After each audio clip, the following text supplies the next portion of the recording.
sound off for Chesterfield. Chesterfield, the only cigarette in America to give you premium quality in both regular and king size, brings you Dragnet.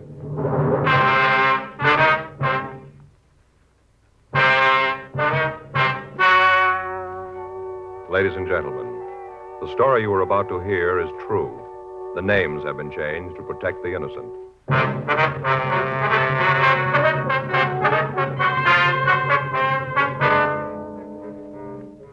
You're a detective sergeant. You're assigned to narcotics detail. You receive information that a big buy of heroin is going to be made in your city. You know the location and the man who's going to sell it. Your job? Stop him. Thousands are changing to Chesterfield, both regular and king size, because only Chesterfield has premium quality in both sizes. That means king-size Chesterfield contains tobaccos of better quality and higher price than any other king-size cigarette. The same fine tobacco as in regular Chesterfield. There is absolutely no difference, except that king-size Chesterfield is larger, contains so much more of the same tobaccos, it gives more than a fifth longer smoke. Yes, more than a fifth longer smoke from king-size Chesterfield. So remember, Chesterfield is the only cigarette to give you premium quality in both regular and king size. Buy 'em either way you like 'em, regular or king size. You'll find premium quality Chesterfields much milder. Yes, Chesterfield is best for you.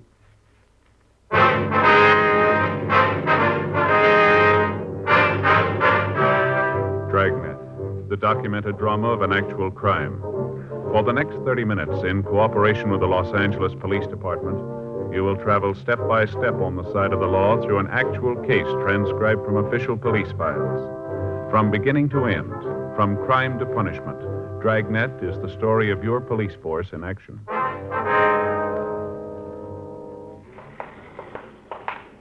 It was Tuesday, April 8th. It was windy in Los Angeles. We were working the night watch out of narcotics detail. My partner's Frank Smith. The boss is Captain Kearney. My name's Friday. We were on our way to the meet, and it was 9:48 p.m. when we got to the corner of Pico and Clanton, the 617 Club. Let's sit back there, huh? Yeah, it looks all right.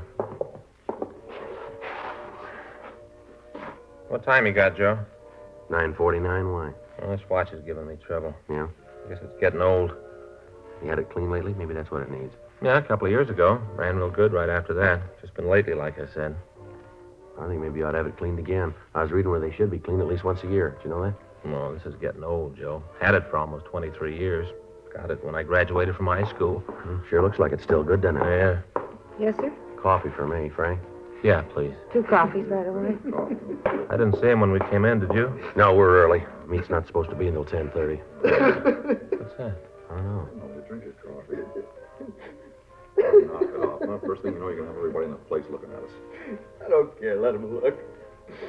I never wanted to do it. I never did. Yeah, okay, you did it. Now, nothing you can do about it. So stop falling. Hey, what's going on in the next booth? I don't know. I can't see. Easy for you to say you didn't do it. You going to stop falling? You bring a lot of attention over here. We're both going to stand. Can't help it. Everybody I see, I think it's a cop. A cop who knows all about it. But cheap booze has done it. Every time you get a couple of bells and you start to fall. Knock it off, huh? Knock it off. Knock it off. If I had to do it over again, it would have been different. I tell you, it would have been different. What do you think, Joe? Oh, it sounds like you had too much to drink. I hope they get out of here. I don't want anything to louse up our body here. Come on, let's Sure, go. you can be big man. You got no worries. Come on, let's go. You didn't kill the old lady. Not so loud. You didn't kill her.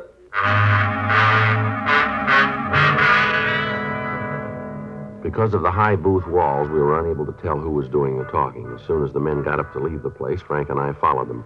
Frank stopped long enough to call our contact and postpone the narcotics buy. We followed the 2 men from the bar down the street. They walked up to Spring, and then they split up. Frank followed one of them, I tailed the other. He went directly to a hotel on West 6th Street. He stopped and talked with a hotel clerk, and then he took the elevator upstairs. I checked with the clerk, and he told me that the man's name was Sam Allison. Clerk also told me that Allison had been a resident of the hotel off and on for the past 10 years. He went on to say that every so often Allison would pack up and leave, but that he'd always return. He was unable to give me any information as to how Allison made his living or who the other man might be. 12:10 a.m. I called the office. Frank had checked back in. The man he was following had entered an all-night movie, and in the darkness, Frank somehow had lost him. I went back to the office, and we sent a radiogram to Inspector Charlie Sutton up in San Francisco, requesting all information on unsolved murders in the Bay Area in the last few months.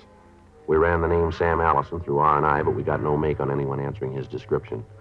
2:15 a.m. We checked out of the office and went home to get some sleep. The following morning, Wednesday, April 9th, 7:58 a.m., I checked back into the office. That you, Joe? Yeah. The message in the book to call Operator 18 in San Francisco. Did you put the call in? No, I just got in. Figured I'd wait a minute for you to get here. All right, let's take care of it now.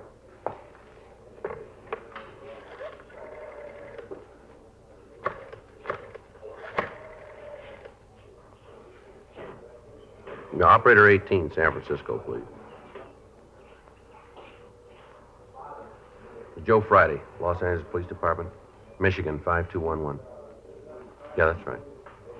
Probably Charlie Sutton, huh? Yeah. Yes, ma'am? Oh, Charlie? Joe Friday. Yeah. Uh-huh. When? January 15th, huh? Well, how'd it happen?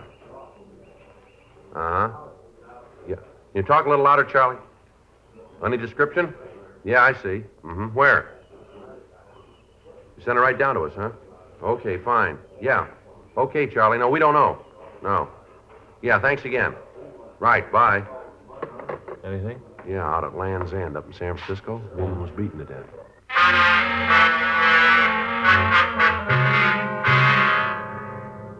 The San Francisco Police Department said that they'd forward all available information on the killing. From what Inspector Charlie Sutton had said, the victim had been robbed and beaten out in the Land's End area. There had been one witness to the murder, and we told the authorities in the Bay City that we would send them stand-up mugs of our suspect, Sam Allison. 9:37 a.m. Frank and I drove over to the hotel on West 6th. We talked to the desk clerk, and then we went upstairs to Allison's room. Yeah, this must be at 3:05. Yeah. I'll try it again. Yeah? Who is it? Police officers, we'd like to talk to you. Just a minute.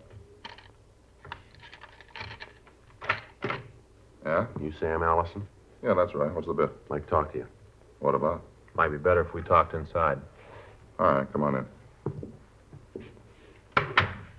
Well, what's this all about? Want to get dressed? I'd like to talk to you downtown. What for? You got nothing on me. Just like to talk to you. Come on, get dressed. Well, wait a minute.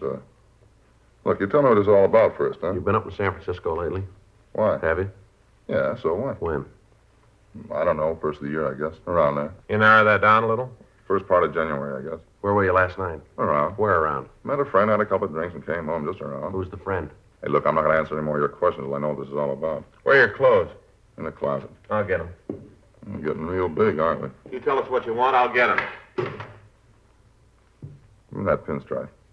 You know, the gray one right in front of you. You know, pinstripe? That's it? Yeah. Oh, in that bureau, second drawer, there's some shirts there. Give me one of the blue ones, will you? One with the tab collar and the little round things on it. This it? Yeah. Here you go. Thanks. Thanks a lot. Hey, when you guys figure out and let me know what this is all about? What do you do for a living, Allison? Oh, this and that. All right, what's that mean? I work with horses. You a trainer, that it? No, not exactly. A tout? No. Say, in that top drawer, there's a little velvet box. You got a collar bar in there. Would you get it for me, huh? Here?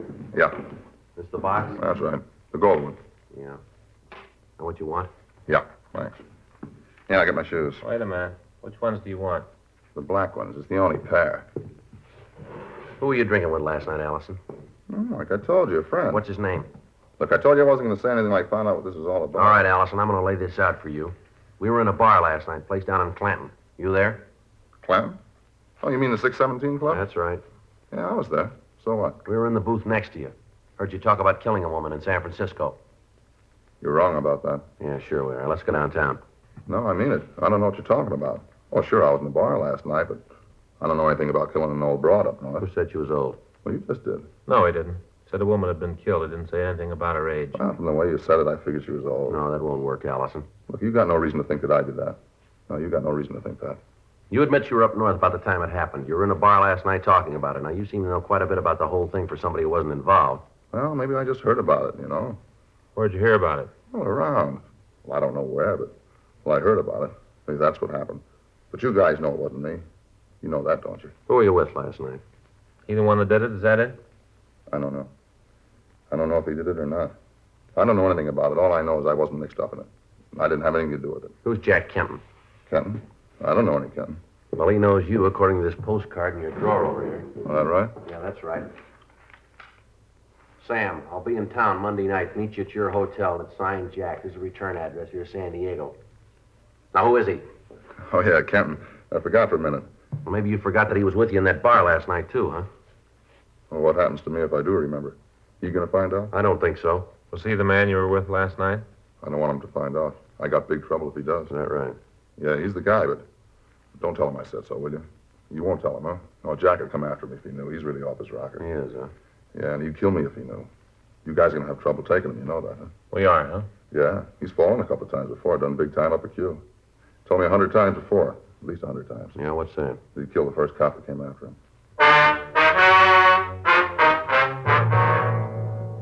11:17 a.m. Frank and I took Sam Allison down to the city hall. He was fingerprinted and mug shots were taken. A pair of stand-up mugs were sent to San Francisco immediately. We contacted the San Diego Police Department and asked them to put a stake out on the address that was on the postcard we'd found in Allison's room. In the event this Jack Kenton returned, they were to pick him up and call us. While we talked to them, they ran the name through their files and found that he had a minor record in San Diego dating back some 15 years. A check of our file showed that he'd served time in San Quentin for armed robbery and ADW while trying to commit a robbery. We got out a local and an APB on him. We talked to Allison. He told us that as far as he knew, Kenton was planning to return to San Diego on the preceding night. He couldn't give us any information as to where Kenton had stayed while he was in Los Angeles. 2 p.m. We got a call from San Diego that they'd picked up Jack Kenton. 2:30 p.m. Frank and I checked out a trip car and left for San Diego. We checked in with Lieutenant Mort Gear when we got there, and he told us that Kenton had been seen returning to his home right after we'd contacted them. We drove out to his place and searched it, but we found nothing to tie him in with a murder in San Francisco. 8:30 p.m.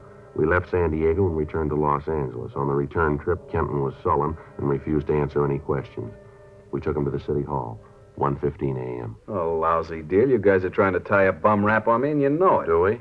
Sure. You ever do any big time, Kenton? No. Never been in jail, huh? Nope. That's not what our record says. Well, maybe a couple of tickets for traffic stuff. Book says you served time at Q. How about that? A couple of years, yeah. Don't you figure that is big time? Yeah, I suppose so. Then why didn't you tell us about it?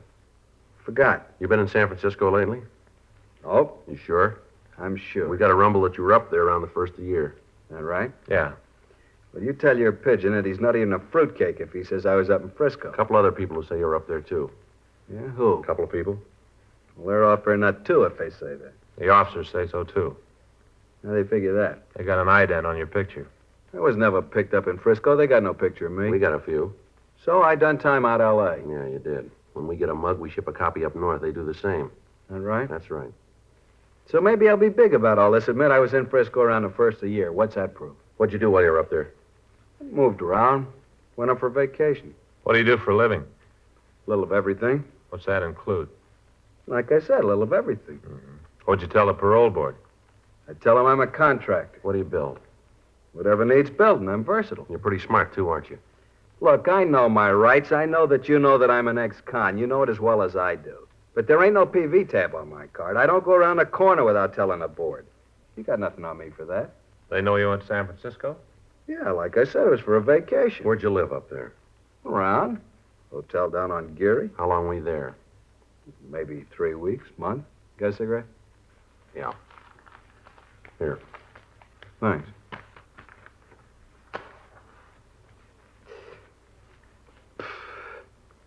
Thanks.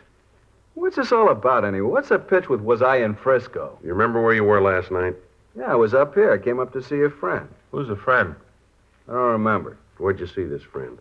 Bar. Had a couple of drinks, and I went to a movie. What bar? I don't remember. Someplace downtown. Over on Clanton, maybe? Yeah, could be. Like I said, I don't remember. We figure it was the 617 Club on Clanton. You know more than I do. You were there with Sam Allison, isn't that right? Allison? Don't think I know anybody by that name. He says he knows you. Allison? No, I don't think I know any. All right, now let's come off it, Kenton. We know you were there. We were in the booth right next to you. We heard you talk about killing the woman in San Francisco. We heard every word you said. Well, you must have been listening to somebody else. You got the wrong pitch all the way around. I wasn't there last night. I don't know any Sam Allison. I didn't kill anyone in San Francisco or any place else. Bartender down there says he knows you. Says you were in the place last night. We saw you there ourselves. You know, you guys ought to lay off that cheap booze. It's beginning to hit your eyes. We got another witness who says you were there. He's willing to swear to it. All right, so maybe I was. What's that proof? Why'd you lie about it? I didn't lie. I just forgot. Maybe you forgot about San Francisco, too. Is that it? No, I didn't forget about You it. said you spent your time up north in the bar. Which bar? Cookies. Where's that? On Kearney? You got any way to prove you were there? This Cookies? Sure, talk to Cookie himself. He'll tell you. What's his last name? I don't know. You spend all this time with him, you don't know his last name. Cookie, just plain Cookie. That's all you need to know to get a drink. He ever done any time? Not Cookie. He'll do almost anything to make a buck as long as he doesn't have to work for it. But he's never fallen that I know about. He's too busy watering the booze he sells. You ever get down there, Fisherman's Wharf up there? Nope. Never left downtown. Then you couldn't have been down there on January 12th, now could you? How do I know where I was on the 12th? I said I wasn't near the wharf. That means on the 12th, 13th, 14th, as far as you want to go. I don't know how else to say it. I wasn't down on Fisherman's Wharf. That where this woman got it? Might have been, yeah. Doesn't make any difference, though. You didn't leave downtown, did you? No, never left downtown. Geary Street for the hotel, Kearney Street for Cookies, that's all. How about Land's End? Ever get out there? Maybe if I write it out, maybe then you'll get what I'm trying to say. I was always downtown. I never left it. I didn't go to Land's End. I didn't go to Fisherman's Wharf. I didn't go to the tea gardens in the park. I never left downtown. You're sure about that? I've told you every way I know how. That's all I can do. Yeah, well, there's something that doesn't jive here, Kenton. What's that? We got a call from San Francisco. They got a girl up there who was out on Land's End on January 15th. She says that she'll identify you as the man who killed the woman that night. She says she's positive. Oh, that's why all this bit about was I someplace on January 12th, huh? Yeah, that's right. Playing it real cozy, aren't you? Well, it won't work, cop. Thanks, but no thanks. I'm having none of it. Now, you guys go and try to figure some other way. You got nothing on me, nothing, and you know it. Now, if you're tired of playing games, either give me my walking papers or book me. I'm tired. I want to go to sleep. The girl will be here in the morning, Kenton. That's swell. I got to get my sleep then. I want to look real nice for her. All right, let's go. You know, cop, that's one nice thing about the laws in this state. Yeah? I don't have to do a thing. Just sit and watch. You got to prove it. Any way you slice it, you got to do the work. I don't have to do a thing. Yeah, that's right, Kenton. There's only one little difference. Yeah? We make you, and you got to do the time.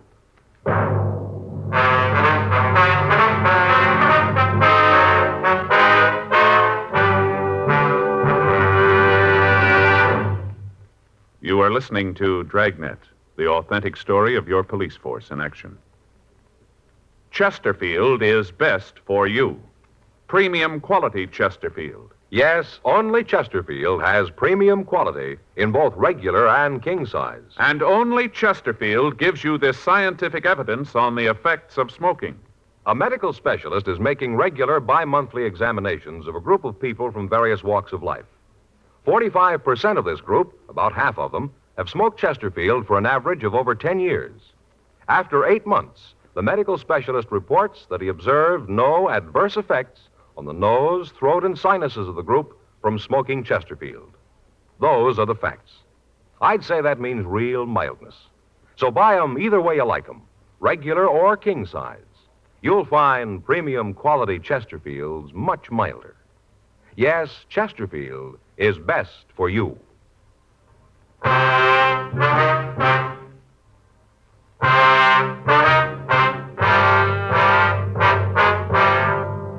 3:39 a.m. We took Jack Kenton down and had some stand-up mugs made of him and sent to San Francisco. Kenton was booked at the main jail on suspicion of murder. 5:26 a.m. Frank and I checked out of the office and we went home.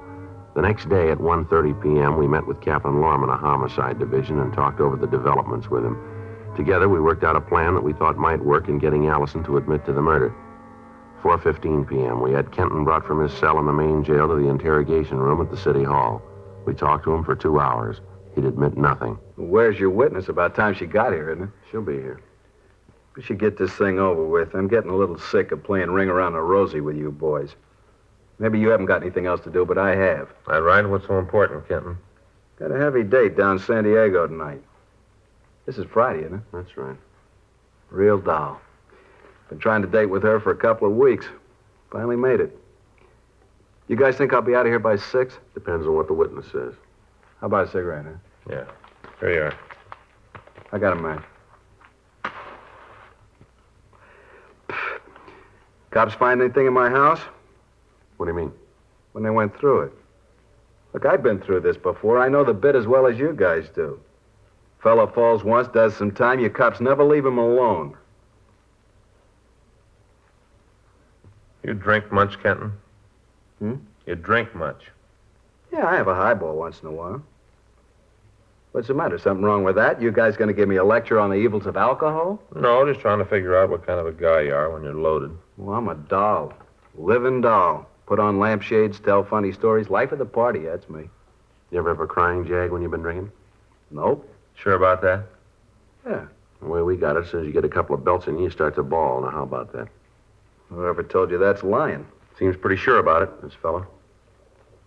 You seem to have a lot of information from this fella of yours. Who is the guy? Friend of ours. Yeah? He sure isn't a friend of mine. Got an idea who it is. Sounds a lot like my friend Sam. That's so. Yeah, old Sam, the working man's friend. Rumble we got says you were with him the night before last. Is that right? Oh, yeah. This is the night you guys were in the next booth and heard all the stuff about me killing the old broad.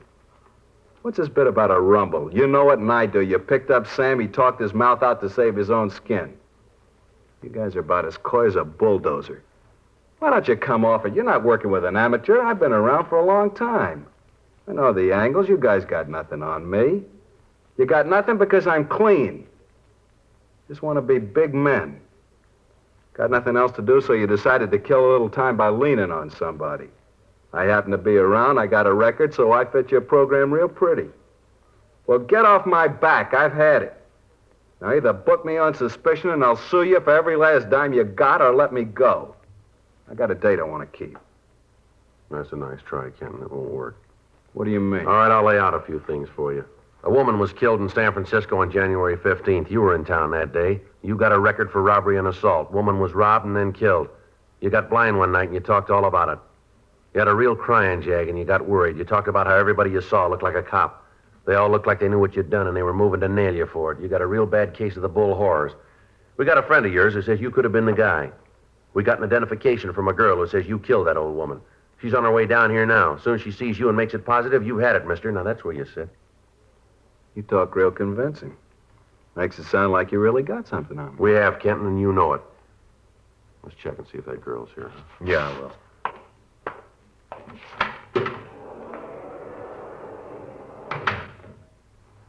Got a cigarette? Yeah, here.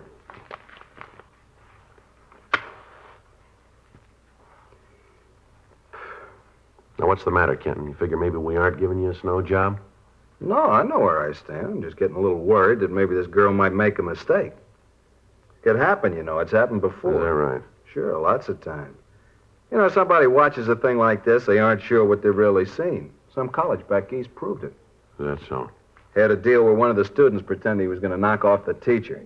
After he'd done it, all the kids gave a different story of what happened. It happens all the time. Yeah. Well, if you didn't do it, then you got nothing to worry about, have you? No, I suppose not.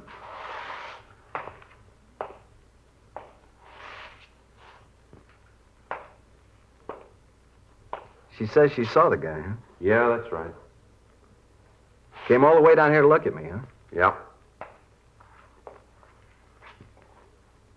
You figure she's here yet? Should be. Her plane landed an hour ago. Mm-hmm.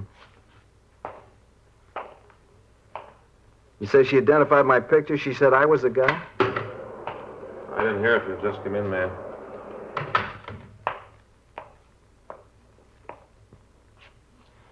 That's him. That's the man. He killed her. I saw it. I'd never forget him. That's the man. She's crazy. She's wrong. You know that, don't you? She's wrong. Let him touch me. The man's a murderer. He killed the old woman. I saw him. Beat her to death. I saw him do it. All right, lady. Okay, Yeah. Frank. All right, Miss Carter.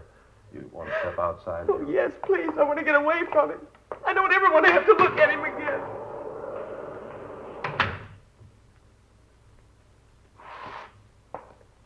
How about it? I didn't see her. I didn't know anybody was around. I didn't mean to kill the old woman. I didn't. You know that, don't you? Yeah, sure. She wouldn't give me her purse. I followed her from downtown, all the way out on the streetcar. I got out and followed her. Right by Sutro's, by the Cliff House. When I tried to take the money, she wouldn't give it to me. Only about $30. Why didn't she give it to me? $30, it wasn't worth it to her. For $30. It'd have been all right if that girl hadn't seen. I looked, tried to make sure nobody saw. I didn't see her. I didn't. You want to stay with him, Frank, while I get the stenographer? Yeah, Joe, go ahead. Okay. Did it work, Sergeant? Yeah, it worked fine. It's funny, I was scared stiff when I went in. Wasn't sure I could carry it off. Well, it worked fine. He copped out, admitted everything. Well, if there's nothing else, I'll go on back to work. Thanks, Stella. Look, will you tell Cunningham that I'll give him a ring, will you? Yeah. Say, Sergeant, Yeah. thanks for letting me help. You know, filing packages in R&I gets a little dull now and then.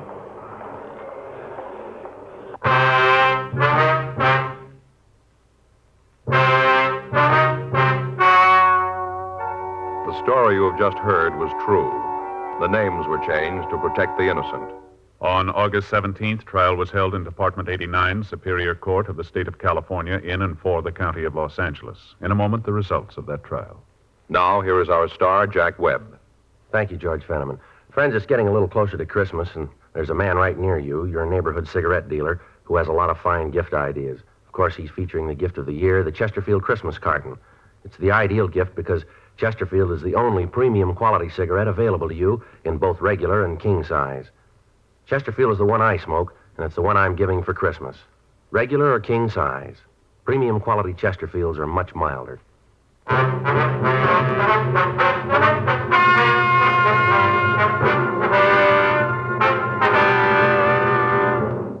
Jack Gerald Kenton was tried and found guilty of murder in the first degree.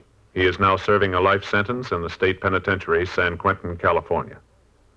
Ladies and gentlemen, until everyone is safe, no one is safe from tuberculosis. Help save lives by buying all the Christmas seals you can and using Christmas seals on all your Christmas mail.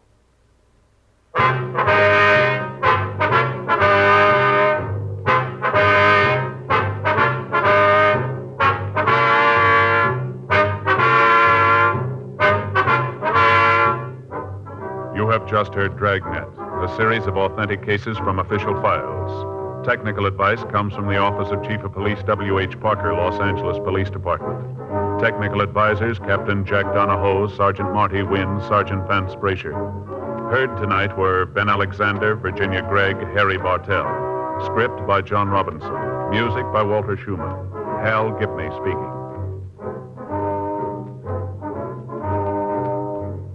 Sound off for Chesterfield. Either way you like them, regular or king size, you'll find premium quality Chesterfields much milder.